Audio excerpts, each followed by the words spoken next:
Olá pessoal, meu nome é Eduardo Berardo, sou cuteleiro profissional. Quero convidá-los a conhecerem o meu blog Berardo Facas Custom, onde eu publico fotos das facas que eu produzo, artigos técnicos de cutelaria e também vídeos como esse. Esse é o Berardo Responde número 7. Infelizmente eu estou tendo que gravá-lo pela segunda vez.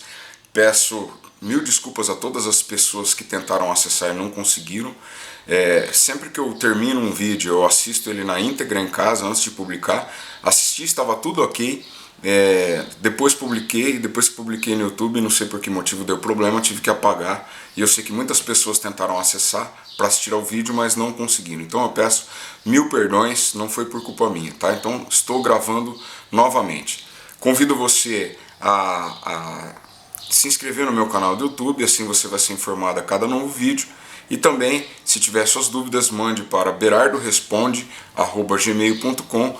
Coloque seu nome completo, se você é cuteleiro, colecionador, e uma síntese da sua pergunta, tá bom? Vamos às perguntas. Carlos Antônio Barreto Domini Vilas Boas, ele é apreciador de Santo Antônio de Jesus, Bahia. Professor, reparei que suas facas têm usinagem flat convex. Como afiar uma faca assim, sem arranhar a lateral da lâmina? Pessoal, flat convex é quando a lateral da lâmina é retinha, tá? E ela faz uma convecção até o fio totalmente reta nas laterais, diferente do hollow ground, que é o que tem aquele cavado assim, côncavo. Carlos, dá uma olhada no meu canal do YouTube, como afiar facas. Tem um vídeo lá, é o primeiro vídeo que eu publiquei. Tá explicadinho tudo lá, é só não deitar a faca demais. E eu falo lá também a respeito de material de afiação, tá bom? Pergunta de Rafael Machado, cuteleiro amador de Rio de Janeiro, capital. Sua forja tem duas aberturas? Ele pergunta. Quais as dimensões? Rafael, sim, minha forja tem duas aberturas. Existem forjas que não têm aberturas, que existe uma janelinha intercambiável que o cuteleiro fecha o aço lá dentro para não escapar calor. A minha tem duas nas extremidades, ela tem 32 centímetros de comprimento total. Essa minha forja para damasco, tá? Ela tem 20 centímetros de diâmetro interno e as janelas têm 11 por 11, que eu trabalho com barras de damasco bem grandes, tá? Existem diversos projetos de forja. O meu funciona bem e eu não fico tentando outros projetos. Esse funciona muito bem desde o começo da minha carreira para damasco. A forja para carbono pode ser um pouquinho menor que essa, e então é o que eu uso, tá? Gilberto Viana, iniciante de Goiânia, Goiás, pergunta: qual é a melhor forma de fazer o desbaste uniforme? Eu inclino a mesa da lixadeira e prendo a faca numa madeira. Usino um lado e fica bom, já do outro lado nunca fica satisfatório. Gilberto, o problema está no seguinte: quando você pega a chapa e vai usinar um lado, esse lado de cá tá virgem ainda, não foi usinado, tá? Tá totalmente plano. Você usina, quando você vira, o lado que vai servir de apoio já foi usinado. Aí, obviamente, vai dar uma diferença de inclinação. O meu melhor conselho para você é: não aprenda a fazer usinagem com jigs, com gabaritos, porque isso vai limitar você demais tecnicamente. É melhor você sofrer um pouquinho mais e aprender a fazer usinagem à mão livre. E isso vai dar realmente habilidade para você fazer tudo que quiser na sua carreira, tá bom? Então abandone essa questão de uso de jigs e de gabaritos e faça a mão livre. Vai demorar um pouquinho de tempo para você desenvolver habilidade, mas depois que aprender, você vai poder usinar praticamente tudo. Pergunta do Luiz Gustavo, de Passos, Minas Gerais, iniciante. Professor, a forja a carvão alcança a mesma temperatura da forja a gás? É possível caldear damasco na forja a carvão? Sim, Luiz. Sim, ela tem a mesma capacidade. A única questão mesmo é de ter uma habilidade própria com ela, mas a distribuição de calor na forja a carvão é melhor do que na forja a gás, tá? A única coisa que tem que tomar cuidado é que para aquecer as barras, normalmente você encobre com brasa, com carvão, fica um pouquinho mais difícil a visualização, mas quem trabalha bem com forja a carvão faz tudo que é possível se fazer com uma forja a gás. Elas são equivalentes. Leonardo Martins Ribeiro Cruz, ele é colecionador de Brasília, Distrito Federal, pergunta: como fazer a manutenção das facas de damasco para que elas mantenham sempre o brilho? Leonardo, bem fácil, tá? Eu recomendo que todos os meus clientes que usem as suas facas para cortar alimento, ao invés de usar um óleo mineral, por exemplo, para manter as facas, que use um pouquinho de azeite de alta qualidade. O azeite, ele faz a mesma função, que é formar uma máscara protegendo da ação do oxigênio e da umidade, né? Com o uso natural da faca de damasco é normal que ela perca um pouquinho do brilho. Pegue uma lixa 1500, uma lixa d'água 1500 ou 2000, tá? Granatura. Corta um quadradinho pequeno assim. Você apoia sobre o dedo, joga uma gotinha de azeite sobre a lâmina, espalha esse azeite e trabalha ali com a lixinha no sentido longitudinal. Não precisa fazer força. Em menos de 2 minutos a sua faca vai estar com o brilho original, tá bom? Bem fácil de fazer. Cláudio Queiroz, iniciante de Maracaju, Mato Grosso do Sul, pergunta: queria saber se você utiliza somente a prensa ou também a bigorna e o martelete. Eu não uso martelete, Cláudio, pela questão do barulho, tá?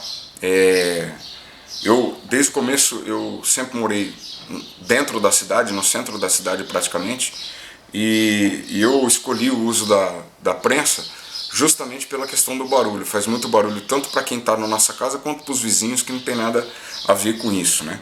Então eu uso a prensa e a bigorna. Eu forjo quase tudo na prensa, tenho bastante habilidade com a prensa. Trabalho com a prensa desde o começo, desde a época que comecei a fazer damasco. Mas no final, alguns ajustes eu faço no martelo. Martelete não uso, simplesmente pela questão do barulho, mas é um equipamento formidável para os forjadores, tá? Vamos lá. Pergunta de Bruno Rezec, ele é cuteleiro amador de Mirandópolis, São Paulo. Há diferença entre fazer têmpera seletiva na forja e aquecer a lâmina completamente e resfriar somente o fio no meio de resfriamento? Bruno, sim, cara. Provavelmente, o que ele está perguntando, pessoal, é o seguinte: eu vou fazer a têmpera seletiva, eu aqueço a lâmina toda por igual e mergulho somente o fio na água para temperar o fio, tá? Bruno, se você fizer isso, ele cita meio de resfriamento, né? Pode ser no óleo também. Se você fizer isso, quase que com certeza a sua lâmina vai quebrar, vai trincar, pelo menos a parte que entra no meio de resfriamento. Por quê? Porque se trata de uma diferença de resfriamento muito brusca, a lâmina não vai suportar e vai quebrar, tá? O ideal é que você assista lá o vídeo que eu falo a respeito de têmpera seletiva, tá tudo explicadinho, didaticamente, com calma, e faça. Aquele é o melhor método de confecção de têmpera seletiva, tá? Pode parecer um pouquinho difícil, mas se você praticar algumas vezes você vai ficar craque. É bem fácil e o resultado é perfeito, mergulhando toda a lâmina, mas aquecendo só, especialmente a parte do fio da faca. Isso vai evitar que você tenha fraturas durante a têmpera. Pergunta de André Tiveron, ele é iniciante de São Paulo, capital. A fiação na lixadeira é o ideal? André, de forma alguma, tá? Penso que a fiação na lixadeira é só para facas industriais ou semi-industriais, que tem uma grande produção. O ideal é que o cuteleiro custom faça a fiação na pedra, couro, ou alguns podem usar o fuzil, a chaira, né? Mas eu não acho ideal, por quê? Porque a fiação na lixadeira ela tende a tirar mais material do que o necessário. Então você vai encurtando e diminuindo a vida útil da faca. O ideal é que você aprenda a fazer a afiação nesses materiais que eu citei e dá uma olhada lá no meu vídeo como afiar facas, que está tudo explicadinho por lá, tá? Pergunta de Fabriel Delefrati, ele não fala se é cuteleiro ou não, provavelmente pela pergunta. Explique como você faz o polimento dos cabos. Fabriel, é o seguinte, eu lixo os meus cabos até lixa 400, tá? Depois que eu dou esse acabamento, eu vou para a politriz e faço o polimento em baixa rotação com massa de polir, tá? É o que eu faço. Não gosto de nenhum outro tratamento, porque esse é o que mantém o mesmo aspecto por mais tempo, tá? É simples assim, não tem segredo nenhum.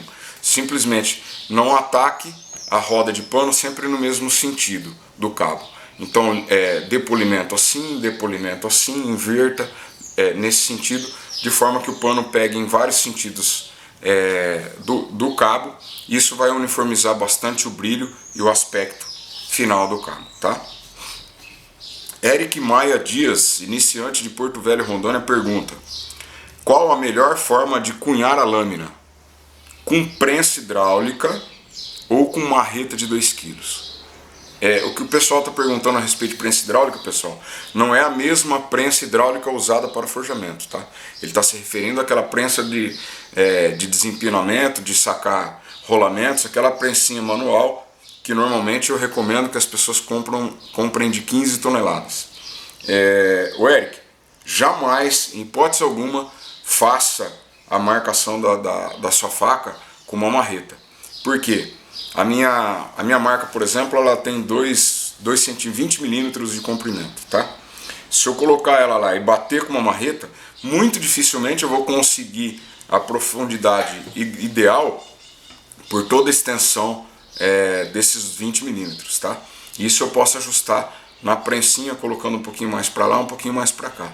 Outra coisa, é um risco muito grande você dar uma pancada dessa tão forte na sua lâmina. Pode produzir uma deformação, um empenamento que você não vai conseguir mais resolver. Pode até quebrar eventualmente a sua lâmina com essa pancada. Então, de forma alguma, compre uma prensa de 15 toneladas, não compre de menos, porque você pode inclusive usar essa prensa para outras coisas na sua casa, tá? E na sua oficina. Gustavo Viurdi, ele é iniciante, não mencionou a cidade. Ele pergunta: nos seus vídeos, você disse que a quantidade de camadas não influencia na performance de uma lâmina. Por que razão os japoneses fazem por volta de 6.000 camadas nas katanás? Só por estética? O que faz delas uma das armas mais eficientes do mundo? Gustavo, realmente o número de camadas não vai influenciar no desempenho, tá? Esse número de camadas é escolhido de acordo com o gosto do cuteleiro. Às vezes você pode fazer um damasco belíssimo e fazer um número de camadas tão pequeno que ele fica, entre aspas, ilegível, não dá para ver direito os desenhos, tá? Então cada um tem um senso estético particular e cada um pratica um determinado número de camadas para cada protocolo de damasco, tá? Agora, os japoneses fazem cerca de 6.000 camadas, não por uma questão estética, porque eles não tratam a lâmina para aparecer os desenhos no final. E se tratassem, com 6.000 camadas não ia dar para ver nada, tá? Ela ia ficar com um aspecto acinzentado, porque os desenhos ficam tão pequenos que fica ilegível, não dá para perceber desenho algum com 6.000 camadas, fica miúdo demais, tá? Acredito que seja um protocolo, alguém que iniciou o desenvolvimento das katanás começou a fazer isso, e os japoneses eles são muito presos a protocolos. Por exemplo, eles têm uma cerimônia, um ritual todo específico, por exemplo, para poder tomar uma xícara de chá. Existe a cerimônia do chá, e os japoneses são muito protocolares nessa questão de repetir as suas práticas, etc. Creio que seja uma forma de padronização, definitivamente não influencia na questão do desempenho, mas eles fazem dessa forma, tá? E o que faz delas uma das armas mais eficientes do mundo, eu vi um documentário, salvo engano, no National Geographic ou no Discovery Channel, não me recordo, onde a katana foi eleita a arma, exceto a arma de fogo, a melhor arma do mundo, tá? Acredito pela curvatura do fio, pela absurda resistência mecânica, por se tratar de uma espada leve e muito rápida, tá? Foi considerada a melhor arma do mundo, exceto as armas de fogo, tá bom? Pergunta de Carlos Piovesan, ele é iniciante de Bento Gonçalves, Rio Grande do Sul. Como saber se a temperatura do aço está correta? Carlos, sempre faça tratamento térmico à noite, tá? Desde a normalização. Terminou de forjar, tá de dia, tá com sol, apaga a forja, vai para casa, vai para dentro da sua casa, toma um banho, relaxa. A hora que escurecer por completo, você volta para fazer a normalização. E a têmpera idem, tá? Sempre de noite com tudo escuro. Como se faz para saber se está certo? Tenta lá um laranja, né, na cor do aço, faça a têmpera, acabou de temperar, quebra só a pontinha do aço, pega uma lupa, uma lente de aumento, dá uma olhada. Se o aço estiver bem fininho, os grãos do aço estiver bem fininho, você pode saber isso pegando uma broca de aço rápido, velha, quebre e deixe de amostra. Quanto mais perto da aparência interna dessa broca quebrada, melhor vai estar o aço. O aço rápido também, ele tem uma granatura interna muito fininha, tá? Se você acertou, se ficou com o grão bem diminuído, ótimo, sua faca vai ter excelente resistência mecânica e alta capacidade de retenção de corte. Aí é só você repetir, memorizar a cor desse aço, fazendo sempre à noite, que as suas têmperas vão dar sempre certo, tá? Parece um bicho de 7 cabeças, não é? É pura prática. E aí você vai fazendo os experimentos, quebrando a ponta das lâminas para ver se deu tudo certo, tá bom? Essa é a minha recomendação. O Walter Perim, ele é iniciante de Pompeia, São Paulo, pergunta: explica o polimento dos cabos com cianocrilato. Walter, vou te falar o que eu sei, já mencionei, não gosto desse tipo de acabamento, porque imagine que você acha que fica lindo, mas a questão é o tempo. O que eles fazem? Termina, dá o acabamento, lixa bonitinho, passa cianocrilato devagarzinho, reveste toda a madeira, por exemplo, se for um cabo de madeira, com cianocrilato, espera secar, tal, bonitinho, depois vai lixando até lixa 1500 ou lixa 2000 e depois faz um polimento com baixa rotação na politriz e fica realmente muito bonito. O problema disso é que o cianocrilato, óbvio que com o uso ele vai se desgastar, tá? E aí você vai ter o cabo todo brilhante e aonde se desgastou e eventualmente desapareceu pelo uso a camada de cianocrilato, vai ficar fosco. Então não gosto de fazer isso porque acho que estraga o visual, o aspecto do cabo com o passar dos anos. Não estou falando inicialmente. Inicialmente fica realmente bonito, parece que o cabo foi, entre aspas, aí, plastificado, fica lindo, super brilhante, realça bastante as cores. Mas eu acho que com o passar do tempo não fica tão legal. Então é dessa forma. Vai passando bastante, depois que secou tudo direitinho, vai fazendo o polimento à lixa, manual primeiro, e depois com uma politriz em baixíssima rotação com massa de polir. Tá bom? É assim que se faz. Pergunta de Daniel Burini, iniciante de Bauru, São Paulo. É possível fazer uma faca de qualidade utilizando uma lima velha ou serra industrial, tomando cuidado para não destemperar? Sem sombra de dúvida, Daniel. Sem sombra de dúvida, tem bastante gente que faz assim. Mas a minha recomendação para você, como cuteleiro, qualquer que seja a sua ideia, se você queira ser um cuteleiro profissional, viver disso, ou simplesmente fazer por hobby, é a mesma recomendação, tá? Aprenda a fazer todas as etapas do tratamento térmico, senão você vai ficar sempre amarrado, você não vai ter condição de ampliar os seus horizontes técnicos, tá? Então aprenda a fazer, mas sem dúvida, sem dúvida alguma, é totalmente possível fazer uma lima, fazer uma faca, reciclando uma lima, uma grosa ou uma serra industrial, tá? Pergunta de Júnior Cris, iniciante, Dourados, Mato Grosso do Sul. Como temperar inox e qual o melhor aço para usar? Júnior, num dos Berardo Responde eu falo a respeito dos melhores aços para cutelaria, inox, tá? Agora, a temperatura do inox é extremamente difícil, pessoal. Extremamente difícil. Não comecem na cutelaria pelo inox. Exige forno, tem que ter um controle absoluto, o forno tem que estar super aferido para dar certo. O inox também tem problema de empenamento, são altas temperaturas, tem que passar um tempo das lâminas dentro do forno. É muito complicado para cuteleiros experientes, quanto mais para iniciantes. Então a minha recomendação, comece pelo bom e velho 5160, é um aço maravilhoso, fácil de trabalhar, que aceita inclusive alguns equívocos e funciona bem, tá? Sai fora do aço inoxidável. Cada inox tem o seu protocolo de tratamento térmico, tá? Não existe um padrão. Tainan Freitas pergunta, você poderia mostrar a lixa 400 flexível e indicar um fornecedor? Mas é claro, Tainan, a que eu uso, a melhor que eu encontrei até hoje, é essa amarelinha aqui, tá? Ela é da Klingspor. Esses números que estão aí atrás são os códigos, tá? Eu compro desde o início da carreira do pessoal da Global Tech, é uma empresa de São Paulo, eles enviam por correio, tá? É só procurar no Google, você vai achar Global Tech abrasivos, eles vendem por lá. É excelente essa lixa, uso demais na oficina. Daniel Dinia, cuteleiro de Resende, Rio de Janeiro, pergunta, Berardo, no vídeo que você ensinou a fixar cabos sem pinos, você disse que a construção Hidden Tang é a que dá menos problemas. Elas são superiores à Full Tang? Como é feita uma espiga resistente?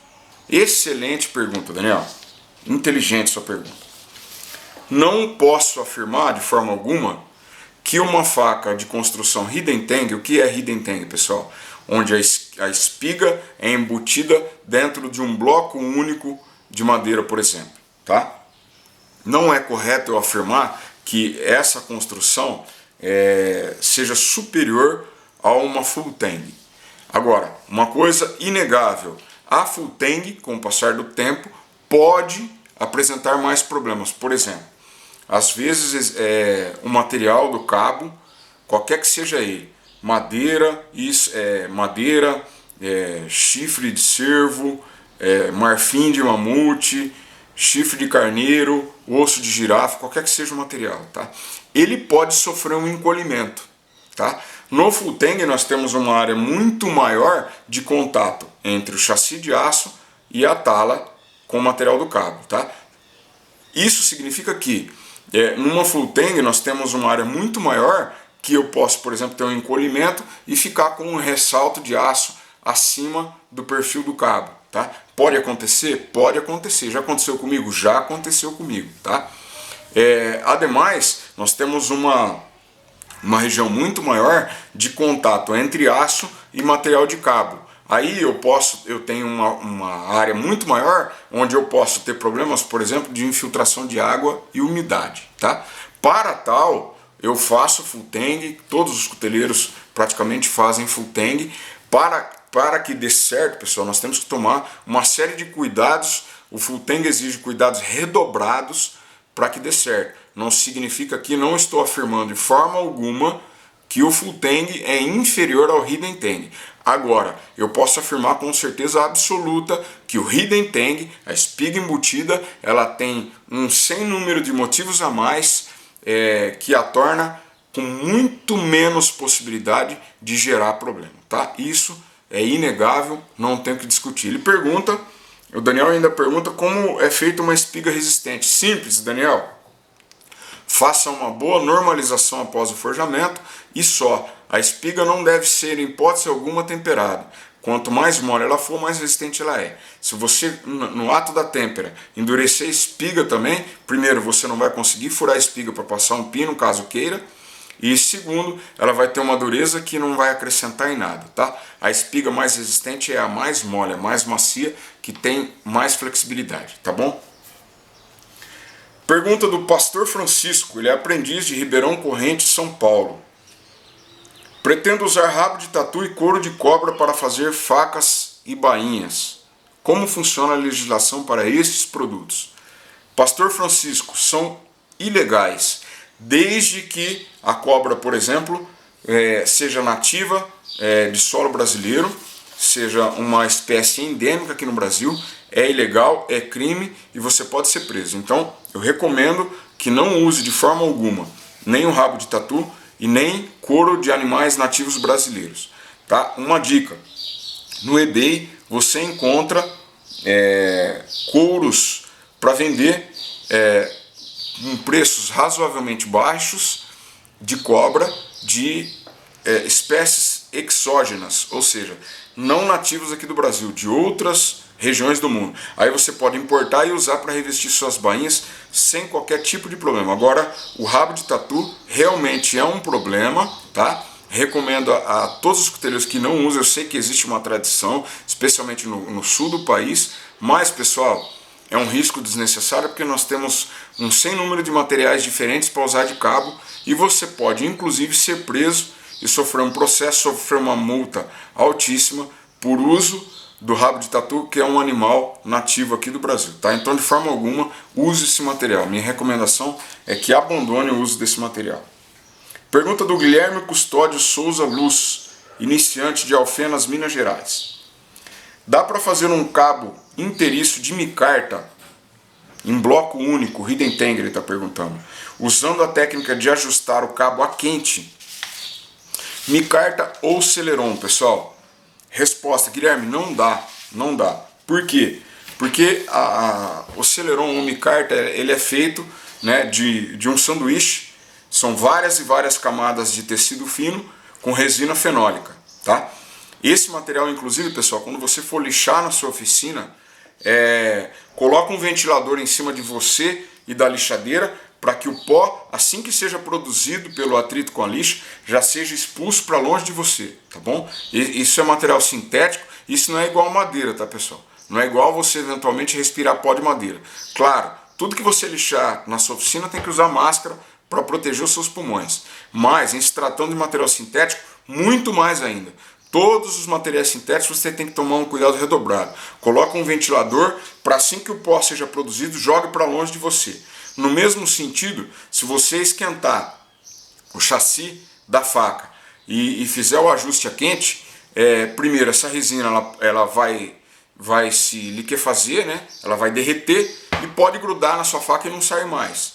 Ou ela vai derreter e vai produzir gases tóxicos com certeza absoluta. Então, para fazer um hidden tang ou espiga embutida em celeron ou micarta, você deve fazer um furo maior do que o tamanho da sua espiga. Aí ela vai entrar com uma certa folguinha, você cola e finaliza o ajuste, a simetria do seu cabo, já com o cabo colado na posição, porque aí você não vai ter discrepância entre uma vez e outra que colocar para olhar, tá? Faz um furo um pouquinho maior, coloca lá, dá uma pré-usinagem no cabo, mais ou menos, depois já cola, mantém ele na posição, depois de colado, aí sim você finaliza e ajusta a questão de simetria e ergonomia, tá bom? Essa é a minha recomendação, cuidado com o uso de materiais sintéticos. Pessoal, mais uma vez, desculpa por esse vídeo estar sendo gravado de novo, para mim é trabalho dobrado, não tenho feito vídeos com tanta frequência ultimamente por falta de tempo, estou trabalhando muito tanto na oficina quanto no quartel, tá? Envie suas perguntas para berardoresponde@gmail.com e inscreva-se no meu canal do YouTube, tá bom? Um grande abraço, que Deus abençoe a todos vocês.